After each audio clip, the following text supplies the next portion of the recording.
हाँ बच्चों, तो हम लोगों ने थेल्स परमेय और उसका विलोम, थेल्स परमेय से कुछ नए परिणाम रिजल्ट जो निकले उनको पिछले वीडियो में पढ़ चुके हैं। अब हम लोग जो आगे के परमेय हैं उसमें सर्वांग सम त्रिभुज और समरूप त्रिभुज का पूरा प्रयोग है। इन्हीं दो सर्वांग सम और समरूप त्रिभुज के आधार पर वो प्रमेय हैं। तो हम पहले यहां प्रमेय को हल करने के लिए एक तैयारी करेंगे। पिछली चीजें जब हमको मालूम रहेंगी तभी हम उसमें कुछ कर पाएंगे, नहीं तो रटने वाला काम वही होगा। तो जैसे थेल्स प्रमेय के लिए हम लोगों ने तैयारी की थी, वैसे यहां हम समरूप और सर्वांग सम त्रिभुज का जो मामला है उसको हम पूरी तरीके से समझेंगे, उसी का प्रयोग आगे आएगा। अगर इन दोनों बातों को समझ लेंगे तो फिर प्रमेय हमारी हल्की हो जाएगी। तो सबसे पहले क्या है, सर्वांग सम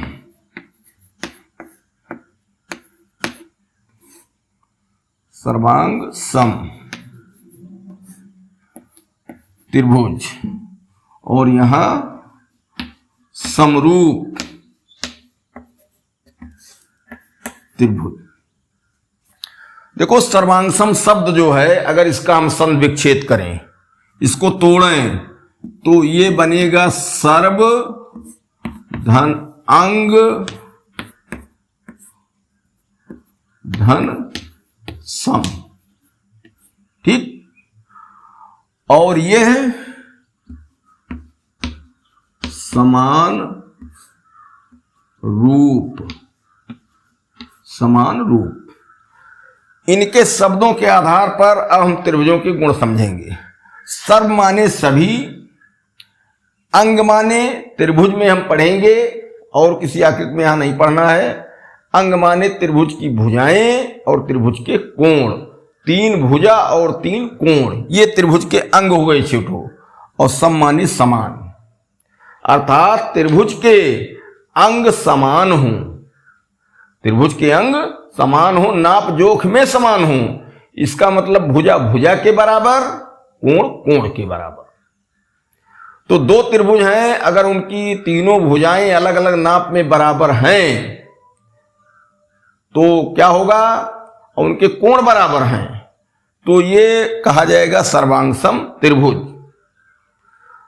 अब समरूप में क्या है, समरूप में समान रूप, देखने में लगा एक रूप ऐसा है जैसे छोटा आदमी और बड़ा आदमी, ठीक, लेकिन दोनों के रूप ही समान है। अगर उनके हाथ नापे जाएं, पैर नापे जाएं, सिर नापे जाएं तो वो अलग अलग नाप के रहेंगे। तो समरूप में एक बात ये ध्यान रखना है, उसमें रूप केवल समान, अंग समान नहीं। यहां हम लिख दें अंग समान नहीं।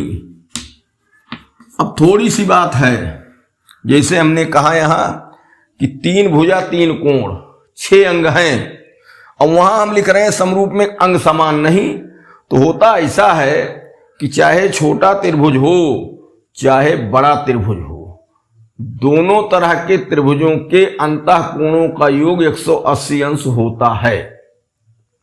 कहने का मतलब कि त्रिभुज किसी भी प्रकार के हों, दो ठो किसी भी साइज के हों, उनके तीनों कोण जो हैं वो जोड़कर 180 अंश ही होंगे, ना कम ना ज्यादा। इसलिए क्या होता है कि कोण सर्वांग सम में भी समान रहेंगे और समरूप में भी समान रहेंगे, ठीक, लेकिन भुजा वहां समान नहीं रहेगी। तो वहां जो लिखा हमने अंग समान नहीं, तो अंग समान नहीं केवल भुजाओं के लिए है, कोणों के लिए नहीं। अर्थात यहां लिख दें केवल भुजाएं, केवल भुजाएं, कोण नहीं, भी लिख दो कोण नहीं, ठीक। इतनी बात हो गई।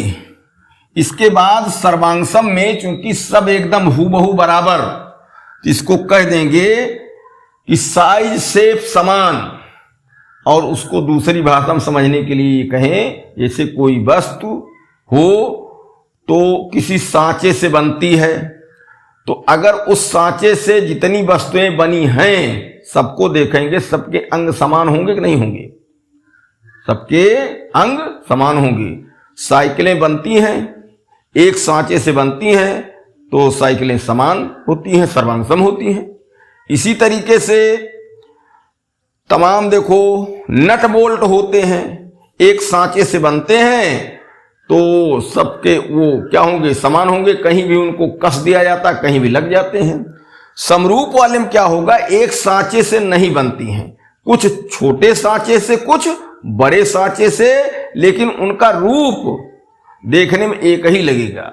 छोटी साइकिल में भी दो पहिया और बड़ी साइकिल में भी पहिया दो, लेकिन छोटी साइकिल के पहिए दो जो होंगे वो छोटे होंगे और बड़ी साइकिल के दोनों पहिए बड़े होंगे, लेकिन दोनों को साइकिलें कहा जाएगा। तो वहां केवल रूप समान है, साइकिल का साइज समान नहीं है। एक साइकिल के पुर्जे दूसरे साइकिल के पुर्जे में नहीं लगेंगे। तो कुल मिलाकर के हम यहां कह सकते हैं कि एक सांचे से बनी, ठीक, और यहां क्या? छोटे बड़े सांचे से बनी। तो सर्वांगसम में एक ही सांचे से सब बनेंगे और समरूप में छोटे बड़े सांचे से बनेंगे। कहने का मतलब कि सर्वांगसम में एक वस्तु दूसरे वस्तु के ऊपर रख दी जाए पूरा ढक लेगी, दोनों एक दूसरे को ढकेंगी, लेकिन समरूप में एक वस्तु दूसरी वस्तु पर रखी जाएगी तो दोनों पूरे पूरे नहीं ढकेंगे। अब थोड़ा सा इसमें क्या होता है कि 2-3 पॉइंट नोट करो। नंबर 1, तीनों भुजाएं अलग अलग समान, तीनों भुजाएं अलग अलग समान। इसमें क्या होता है? तीनों कोण अलग अलग समान, ठीक। कोण की समानता इसमें भी है, लेकिन कोण की समानता इसलिए है कि सभी त्रिभुजों के तीनों कोणों का योग 180 अंश ही तो होता है। कोणों की समानता तीनों में रहेगी। यहां इसलिए कोणों नहीं लिख रहे हैं कि यहां कोणों से कोई बहुत मतलब नहीं, अंग समान हैं तो भुजाएं उसमें अंतर कर जाती हैं, तो भुजाओं को ज्यादा महत्व दिया जाता है, उसमें तीनों कोण अलग अलग समान। दूसरा इसमें क्या होगा? अब भुजाओं से तीनों भुजाएं हो गई, अगर तीनों भुजाएं समान है, तीनों कोण समान होंगे, वो मजबूरी में समान होंगे, आवश्यक है समान होना, तो तीनों भुजा समान तो तीनों कोण समान होंगे, लेकिन कोणों को लिखा नहीं जाता है। अब दूसरी स्थिति में क्या होता है कि 3 भुजा में से एक भुजा छोड़ दी जाती है, उसके बदले एक कोण लिया जाता है। ध्यान दो, 3 अंग हमको लेना है सर्वांगसम में, तो क्या होगा? अब 3 भुजा के बदले 2 भुजा, तो 2 भुजा उनके बीच का कोण समान, 2 भुजा तथा उनके बीच का कोण समान, ठीक। तो 2 त्रिभुज हैं, उनमें 2 भुजा अलग अलग बराबर और दोनों भुजाओं के बीच में जो कोण बनी वो क्या हो जाए? समान हो। अब इसमें चित्र देख लो, इसमें पहले वाले में चित्र तो ये है, मान लो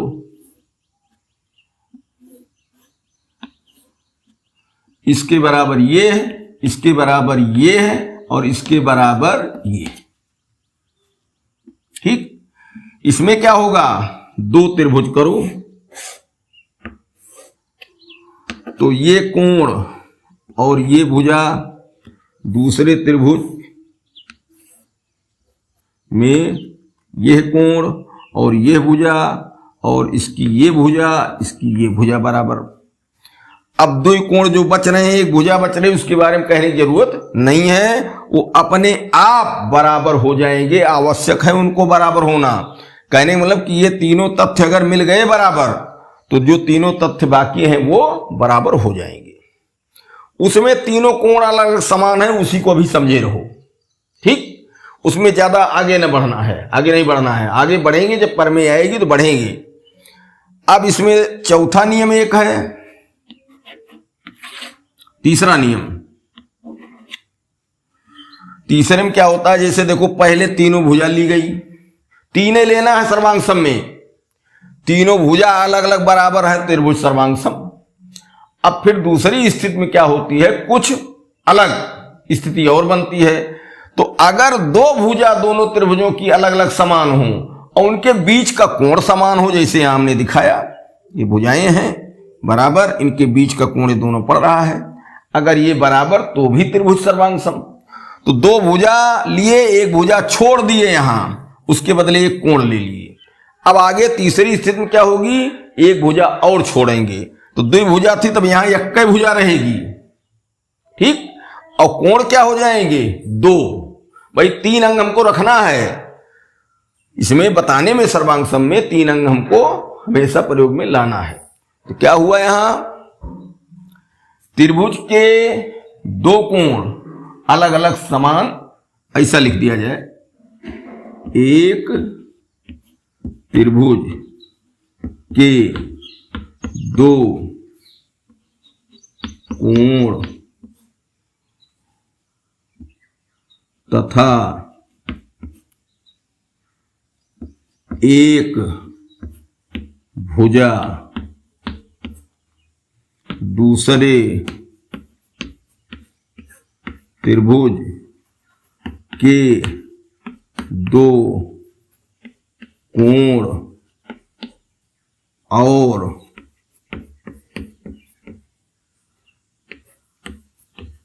संगत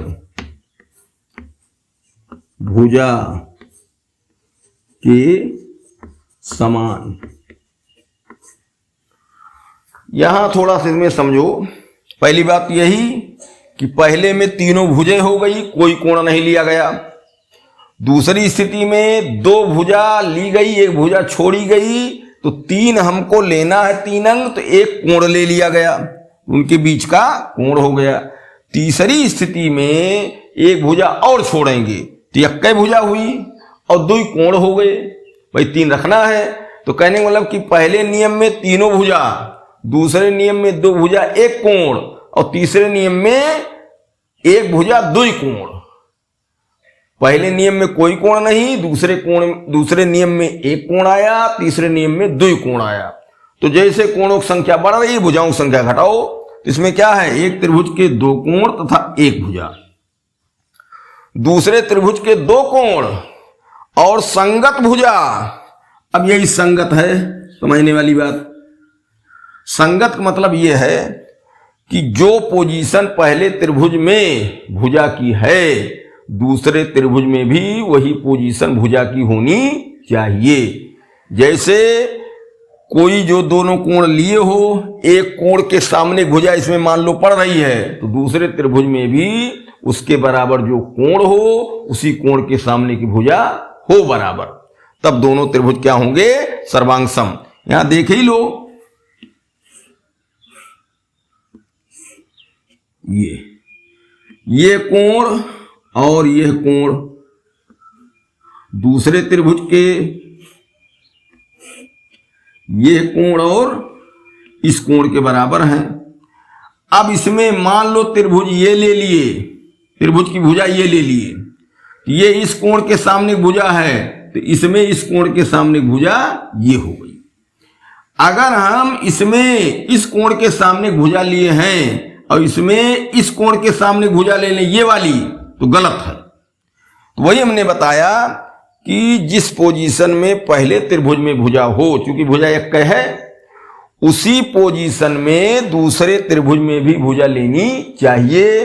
पोजीशन पहचानने के लिए कोण के सामने हम ले लें, उसी से हमको पता चल जाएगा। या दोनों कोणों के बीच की भुजा इसमें लिए हैं तो इसमें दोनों कोणों के बीच की भुजा लें। ठीक, इस कोण के सामने भुजा लिए तो इस कोण के सामने भुजा लें, इस कोण के सामने की ये भुजा लिए हैं, इस कोण के सामने भुजा ये लें, तो त्रिभुज क्या होंगे? सर्वांगसम। ठीक, तो बहुत एक सामान्य बात है कि सर्वांगसम त्रिभुज में एक सांचे से बने रहेंगे, एकदम हूबहू एक दूसरे के बराबर, साइज से बराबर। जबकि उसमें क्या है? समरूप में उसमें अलग अलग छोटे बड़े सांचे से बनेंगे। जैसे ईंट है तो सांचे से बड़ी ईंट बनाओ और दूसरा छोटा सांचा ले लो, छोटी ईंट बनाओ, तो दोनों ही ईंट कही जाएगी।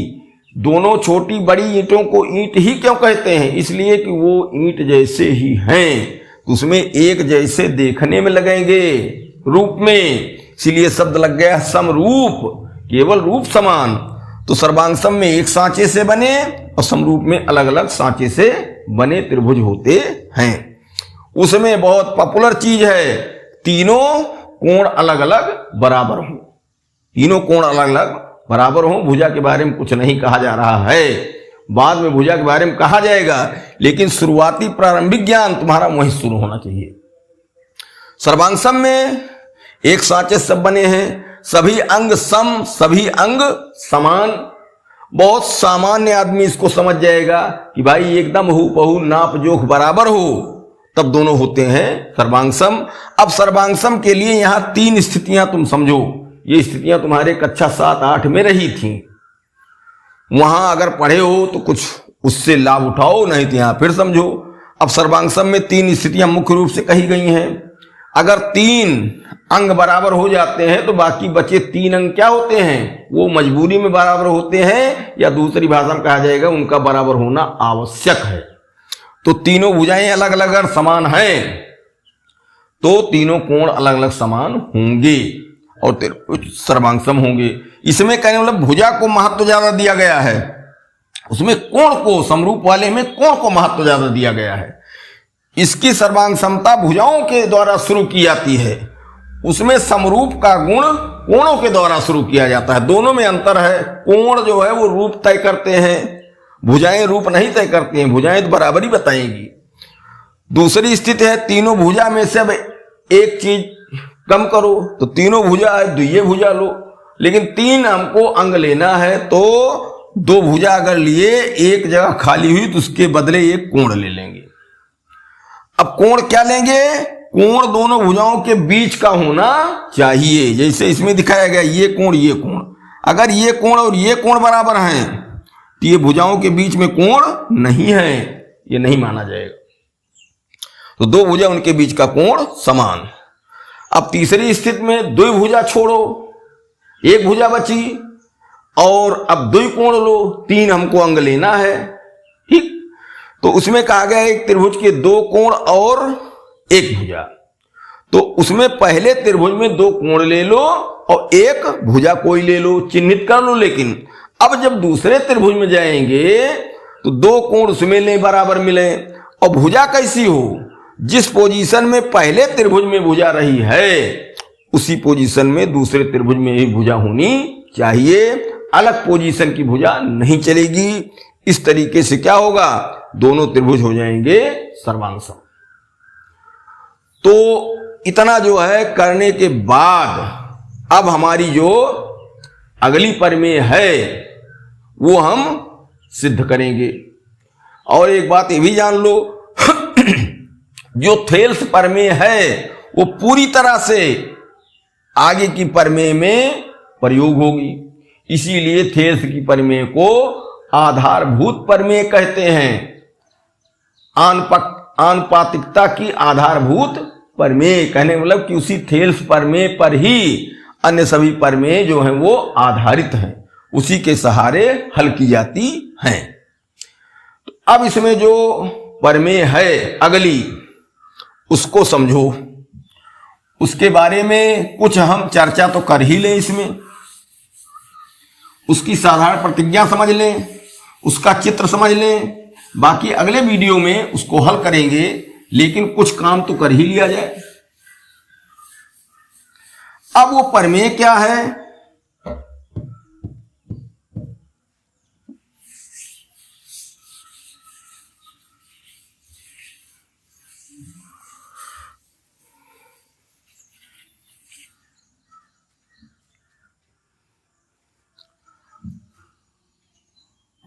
साधारण प्रतिज्ञा।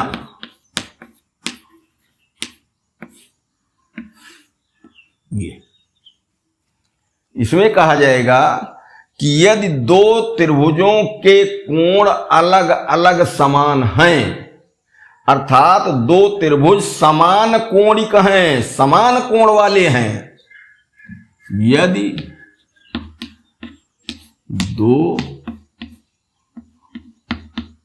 त्रिभुजों के कोण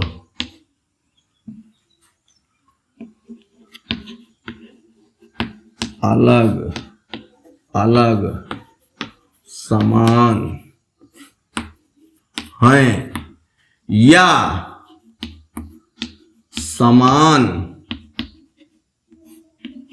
कोणिक हैं, तब वे त्रिभुज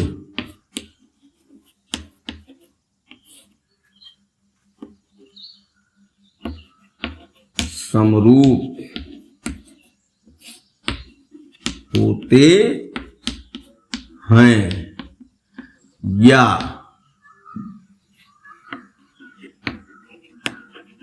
उनकी भुजाएं क्रम से समानुपाती होती है। इसमें मेहनत करो भाई। यदि दो त्रिभुज, अब थेल्स प्रमेय की जो बात थी उसमें इक्कई त्रिभुज में सब हुआ था, लेकिन अब जो आनुपातिकता वाली प्रमेय आगे हैं, जिनमें थेल्स का प्रमेय प्रयोग की जाएगी हल करने के लिए, वहां दो त्रिभुज हो जाएंगे, इसीलिए सर्वांग सम और समरूप बताया गया।